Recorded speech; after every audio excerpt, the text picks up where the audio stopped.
What's up, guys? Mason the Brock Henderson here, and this is Punisher, Season 2, Episode 4, Scar Tissue. So, this is where things start to derail a little bit, and it's not bad, but it's just not quite what I was kind of feeling going into this episode, because we really start to take focus away from Pilgrim and whatever his group is all about and whatever they're trying to do with Amy, apparently is her real name. We're like taking focus away from that, and now we're focusing more on Billy and his story. And I don't know, like, I don't mind Billy's story, and I don't mind what they're doing with his story right now, but also it's such a quick change of direction to go from Frank is taking out so many of this guy's group, and what's his response going to be? How is he going to deal with the fact that he was stopped there? Like, how is he going to retaliate? What is his group about? Because I want to find out more about it. And this episode's just like, no, that's not important right now. That's not important right now. We're going to go talk about Billy. What's Billy going through? And it takes away focus. It takes away honestly, the momentum from whatever the other story is with Pilgrim. I don't know. I think it's a weird decision. It could end up being fantastic. Like, again, I'm not saying Billy's story is not interesting. I just think the timing is off. I don't think they handled when to bring Billy into the story quite well enough. I feel like it would have been better if Frank had been taking on this group for a little bit, and then Billy gets injected, and now he's got to deal with this group coming after him and the girl, and then also Billy's on the loose, and he's got to deal with finding him. But instead, it's like we're just taking a break from that other story entirely. Like, we are finding more about the girl in this episode, but we're not talking about the group at all, and we don't even see any of them in this episode. So, yeah, it's just a weird decision. I don't really agree with it. Even if it does turn out to be a fantastic story with Billy, I still feel like the way they handled this transition was not great. But anyways, talk about a couple things that I did not enjoy as much in this episode. So, obviously, I am starting to do a little bit more editing, but it's really just going to be these simple cuts. And it's just whenever something comes up that I really don't want to have to start over again. I also don't want to sit here and waste time with me coughing up along. I'm like, you know what? Let me just pause. I can cut this out. I'll go take a sip of water and come right back.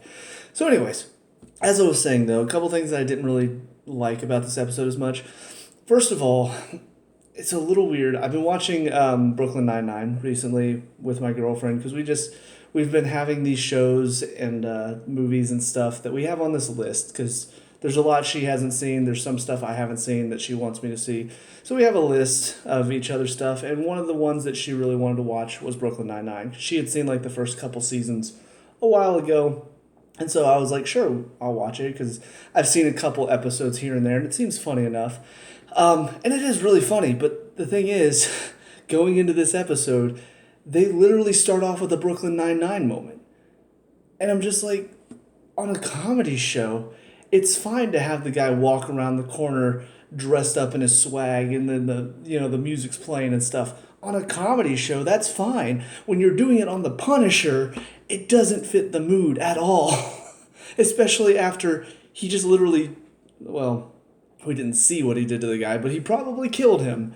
Like, he probably just killed this guy and stole his clothes, and you're going to really have him walk out like a Brooklyn Nine-Nine moment, like, yeah, play the hip-hop and the rap music. I can't remember what song it was now. It was beginning of the episode, and that was like a full hour ago. So, but yeah, I feel like that was a weird moment, because I'm like, on Brooklyn Nine-Nine, it's funny, because they play it up for laughs.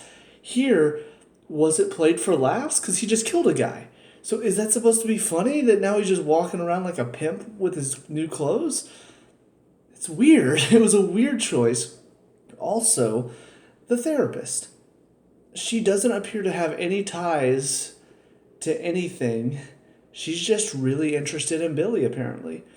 Ironically enough, also played by the same actress that plays Maggie from Supergirl, who I also disliked extremely because she came in and really screwed up Alex's character. Because Alex was a great character. She was a badass in the first season of Supergirl. And then all of a sudden they just were like, hey, what if we made her a lesbian? And that's her whole story now. She's got nothing else. Just that. And Maggie was the girlfriend. And I'm just like, why? Why? Just making them gay does not make them an interesting character. Like, I don't know why Hollywood writers are. Actually, I think that show's filmed in Canada, but I don't know why some of these writers think that that's all it takes to make an interesting character. It does not. Even, homosexual people will tell you that there's more to their life than just being homosexual. Anyways, I'm not here to complain about Supergirl, but this therapist, she's not a part of anything. She's not tied to any sort of organization, it doesn't seem like. Now, she still could be. If so, then she would probably be a bit more interesting, a bit more enigmatic and stuff like that. But right now, it just seems like, no, she just wants to help Billy, even though he just murdered a man. She just really wants to help him. Now, I will say there are some points where I do start to feel a little sorry for Billy, and a lot of that comes down to the actor's performance. It's phenomenal. Like, I don't remember him much from the first season. I remember him being kind of a good bad guy for Frank to go up against. But man, he's really showing his God, I'm so tired. The word's not coming to me. His talent range. His range. There we go. I don't know why that word wasn't coming to me, but his range is fantastic. I mean, the scenes where he starts breaking down, I really did start to feel a little sorry for him. But the thing is, she's a therapist, and she's supposed to be a professional therapist, which means she should know this is not going to turn out well. She was actually going at Madani, I think it was last episode.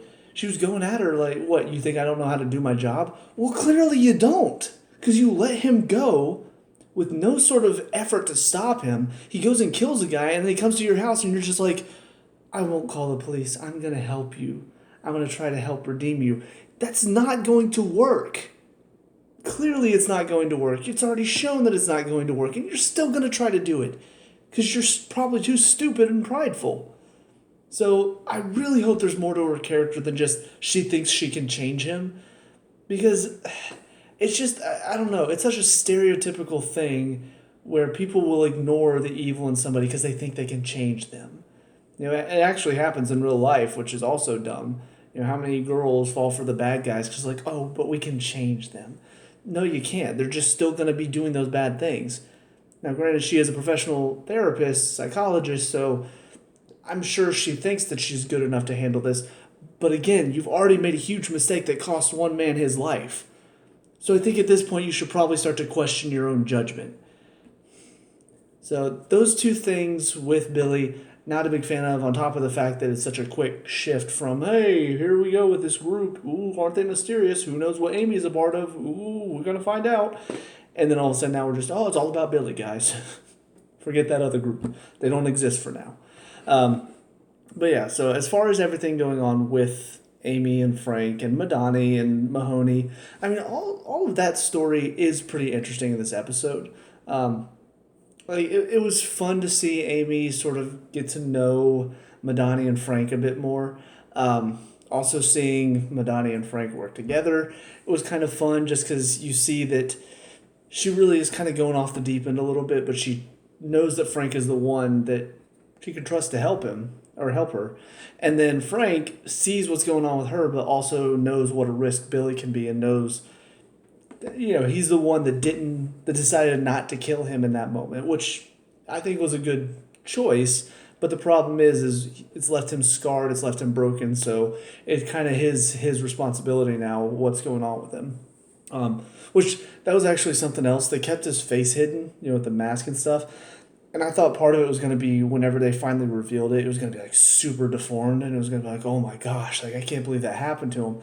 And then he takes it off, it's like scar, scar, scar. But his face is still perfectly normal. It's just basically the same. And she even said there was facial reconstruction. I'm like, but it looks the same. He's just got like these really nasty scars. And even then, that makes him look more badass than anything. So, I don't know. I was expecting like maybe something sagging or like part of his face was just messed up in some way. Like, I don't know. I was just expecting a lot more than just his face here is normal. The eyes, the nose, the mouth, all still exactly the same.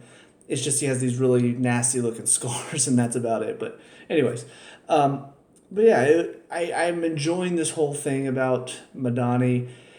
Again, she does seem a little crazy, but also it's kind of relatable because, yeah, I mean, it makes sense why she would feel this way because she doesn't trust him, because she did get fooled by him, and then on top of that, he put a bullet in her head. So she doesn't really want to believe that he could possibly change, that he could possibly be telling the truth about forgetting everything. Which, of course, Frank goes and sees his friend, and his friend's like, no, like, he is definitely telling the truth. I looked at him, I saw him. This is something, he's not there. You know, the Billy we saw, it's not him anymore. Which then, of course, leads to him going back and taking out some old grudges against this old guy that apparently wronged him. But yeah, so I like all of that. I like that setup. Finding out more about Amy, it's, again, I'm sitting there wanting to find out more about what's going on with that. So the little bit they give me is actually like making me more frustrated because I want to get back to that story. You know, I don't really care as much about Billy right now because you got me intrigued and invested in this other story because you find out more about her group. But I want to know, who's this Fiona woman? What are they doing? What jobs are they doing for her? How did this affect Pilgrim and his group? You know, Corbin Benson's character. Who is he to Pilgrim? It was pretty cool to see him and be like, it's Sean's dad from Psych. That's so cool.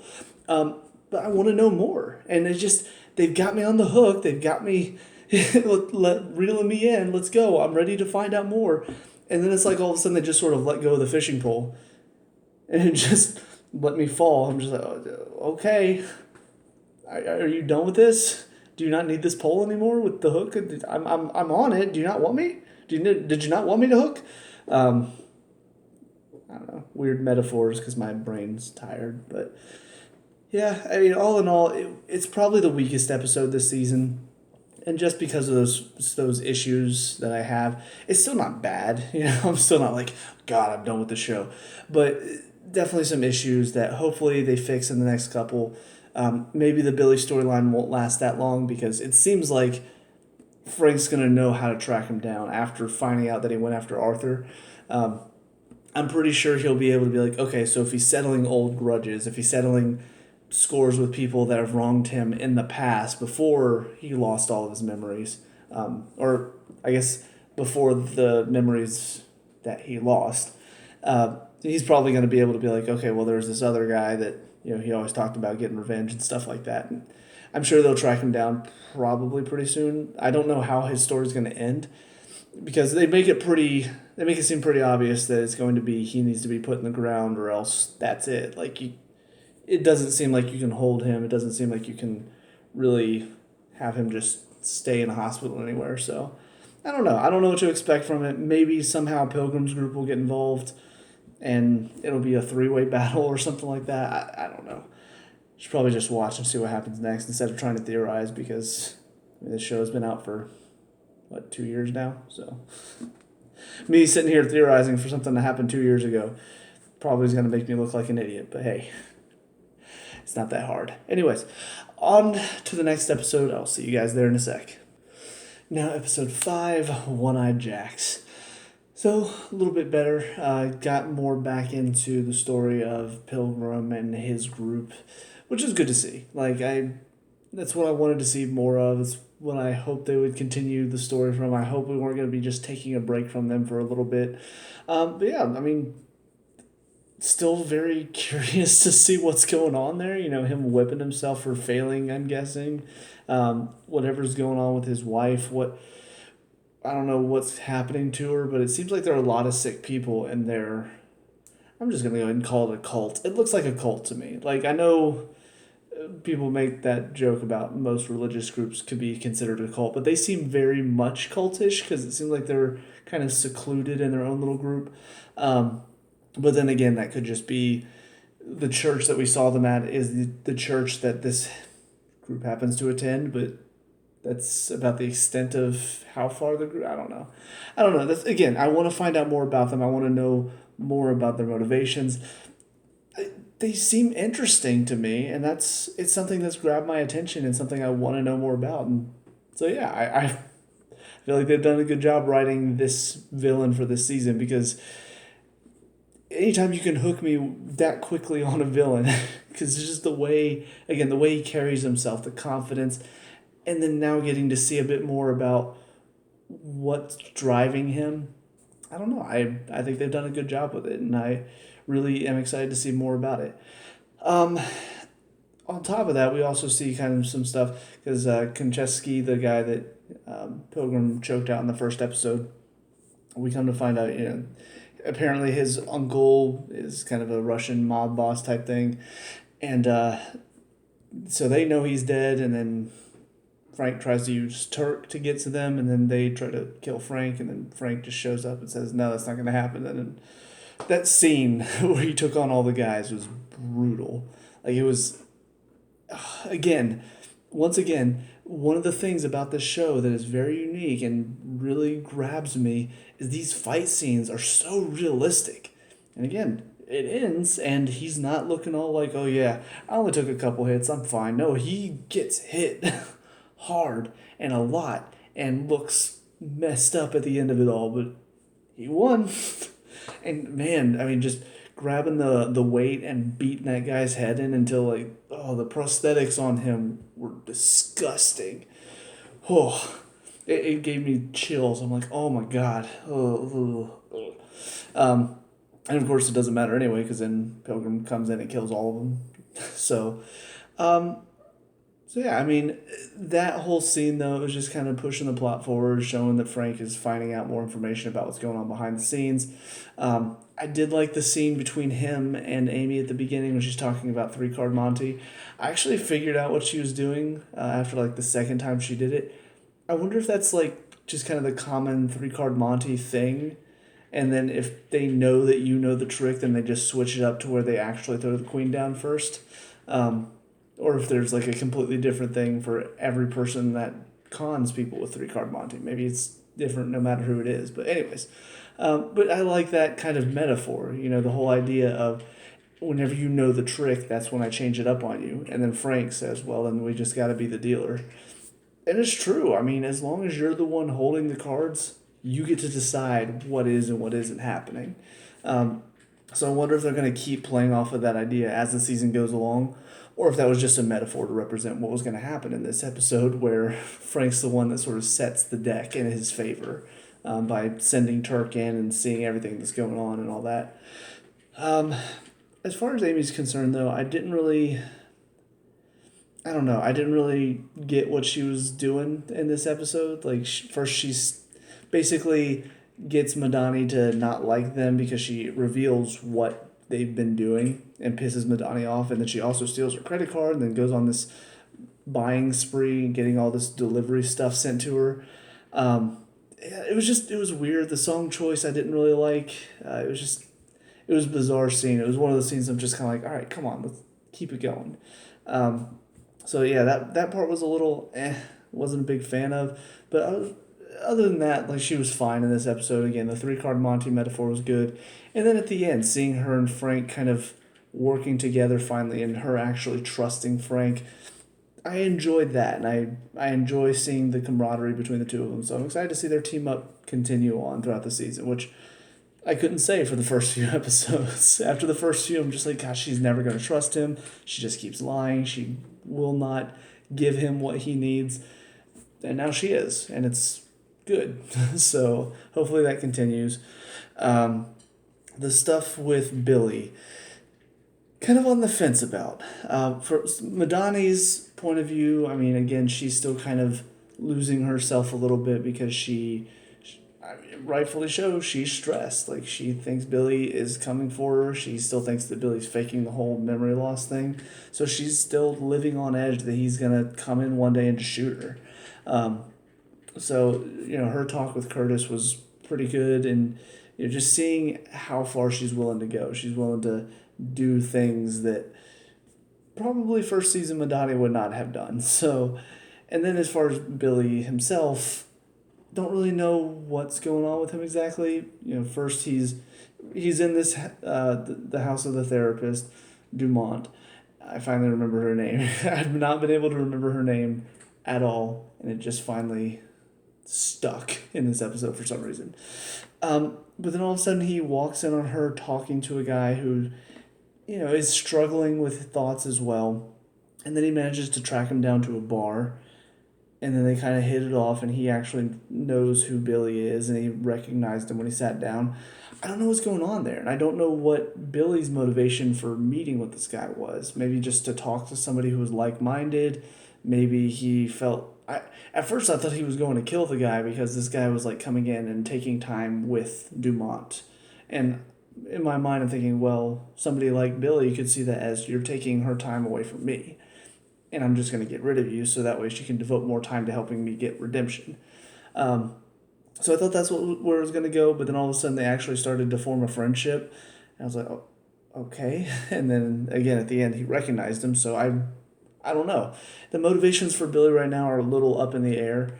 And a lot of that is because he is kind of crazy at the moment. So I don't know if I'll really figure out his motivations until later. But as far as the Dumont is concerned, a little bit more interesting because there seems to be something strange about her, which makes me think that maybe this egotistical I can change Billy attitude is not necessarily just like a pride thing. Maybe there's something else about her that we don't know that is driving her to try to change Billy. But yeah, she rolls up her sleeve to get water, and there's like 5 marks on there. And then on top of it, at the end of the episode, with the whole like, she's like going to the window and she's staring out and she's freaking out. I don't know if she's just like terrified of heights, if she has vertigo. Honestly, I wasn't sure if she was like thinking about suicide. It was kind of a weirdly set scene. Like I couldn't tell what they were trying to show. I'm thinking it's a fear of heights, but this seems like very odd. I'm wondering if there's something there where it's like she is scared of heights, but because she's a therapist, she thinks, well, I can get myself over this, but she's not been able to, so maybe it's like driving her insane that she can't. I don't know. I'm just kind of theorizing because I want her to be more interesting than just she's letting Billy do all this stuff because she thinks she's the best therapist and she can change him and she doesn't need help from anyone and she can do it all herself. I don't know. I'm hoping there's something else there. But yeah, so all in all, I mean, it was a good episode. It definitely is keeping my attention. It's keeping my interest. I'm exhausted, but I'm going to get through one more episode before I go to bed. Let's do this. On to the final of these 3 episodes. See you there. And finally, episode 6, Nakazat. Finally learn, not the both of them together. Come on, you stupid brain. Finally figure out who this guy is, this Mr. Pilgrim. And I only call him Pilgrim that's because that's what the title or the subtitles call him. Like that may just be like his code name or his comic book name, I don't know. But David Schultz is his name. And yeah, so apparently his family is like kind of doing what honestly probably going on in our world right now that we don't even know about. Yeah, they're just essentially trying to use all these different corporations and basically buy our government, which is already happening. I mean, let's be honest. The government's bought. Like, it's been bought. So yeah, they're planning on doing this, and they're basically going to make their son the next president. But what happened was Amy and her group took some pictures of him making out with another man, and what I find kind of hilarious is this was released in 2019. And they really act like that would be what ruins him. Now, granted, they did make it sound like they were running like... She said they had like some right or some alt-right websites. So likely he'd be running on like the right, the conservative Republican ticket. So that would probably mess him up because most Republicans would not vote for somebody if that was found out about them.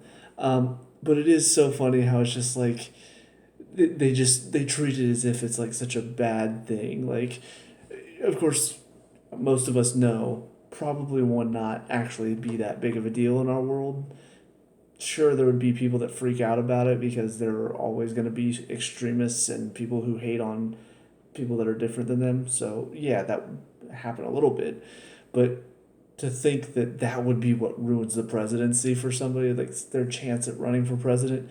It's just kind of funny to me. I'm just like, no, it would take a lot more than that. Now, again, I do think it comes down to because they present themselves as such a religious family and very conservative views. That would be something that would go against those conservative views. So that I think is probably more what it is. But I don't know, the way they presented it was a little silly to me. But yeah, so figuring out who he is, figuring out why these pictures are so important. I mean, yeah, it is kind of an interesting take, and the fact that he's I don't know, the fact that he's just a trained assassin as much as he is, I feel like there's maybe a bit more that we don't know about yet. I don't know. Because the thing is, this whole idea of them being a family that's trying to run America and basically buy up all these different congressmen and all of this stuff. I mean, yeah, that's not that uncommon of an idea. But then the fact that they're grooming their son for president, but he's also a trained killer. It's like, why? Why is he this good? Why is he this trained assassin? What did they have him go through some sort of training? Did he just sort of pick it up somewhere along the way? I don't know. I hope they have an explanation for why he is this way. Like, why is he nearly as good, if not better, than Frank Castle at guns and tracking and being an assassin? I mean, it seems like he's very talented in that regard. So I wonder if there's going to be an explanation for that, or if we're just going to be like, well, I mean, they're super rich and powerful, so I'm sure at some point they're like, hey, son, why don't you learn how to use a gun? Um, I don't know. I am curious about that, though, because, again, his performance is fantastic. And honestly, if you look at most of the Marvel Netflix shows, Iron Fist excluded, the acting is phenomenal. And even in Iron Fist, for that matter, like some of the actors are good. Like, what's his name? I've already forgotten it now.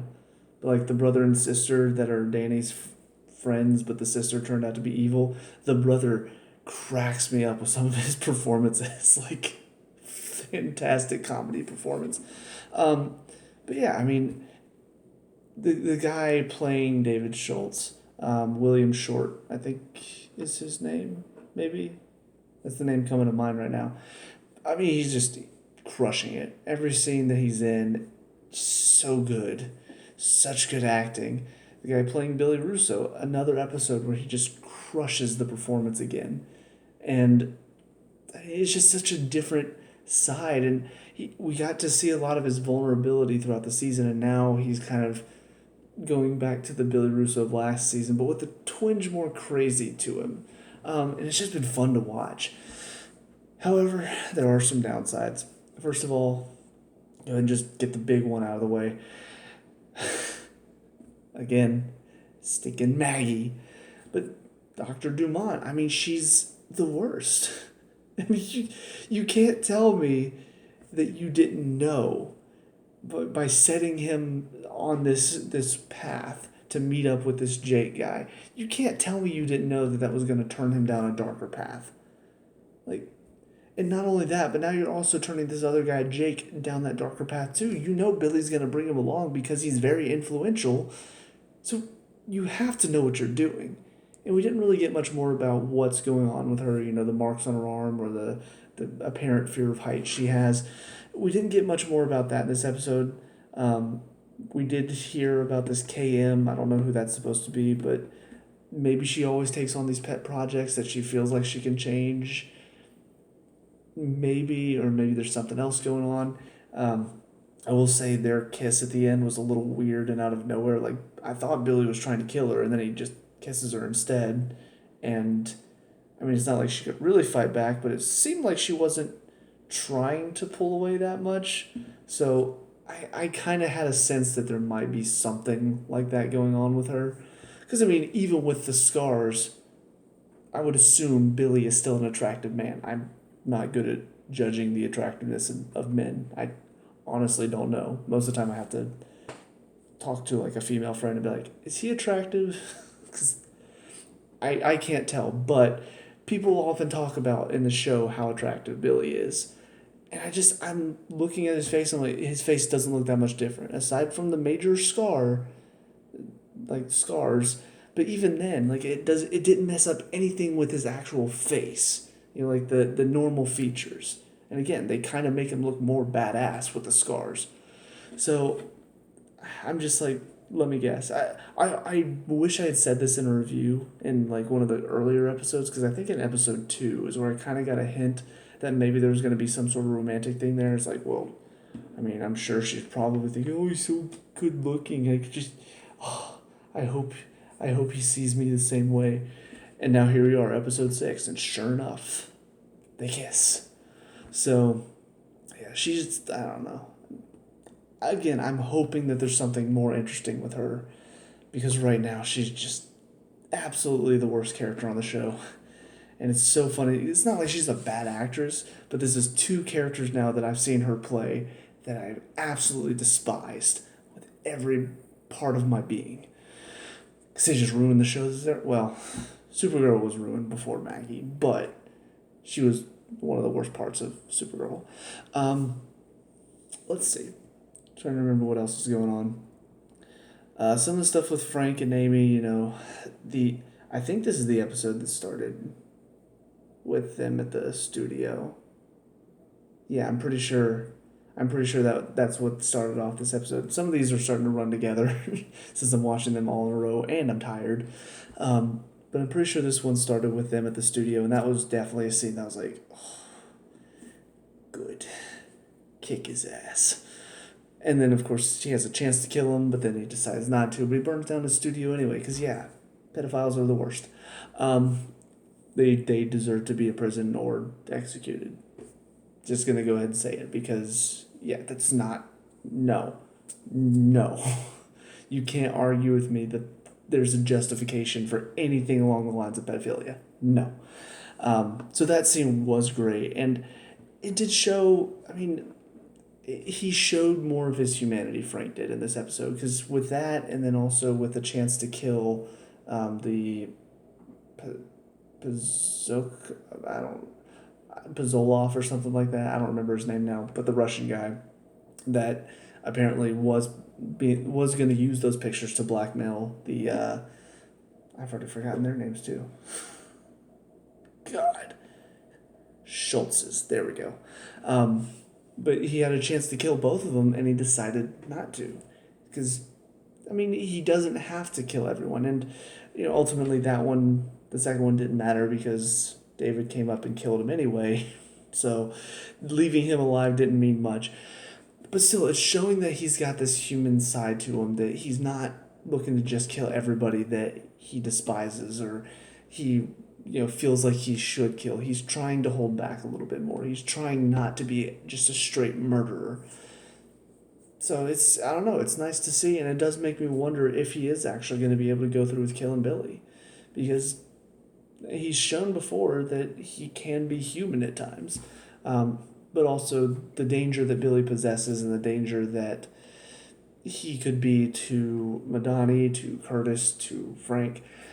It makes me feel like Frank will make that decision probably pretty easily.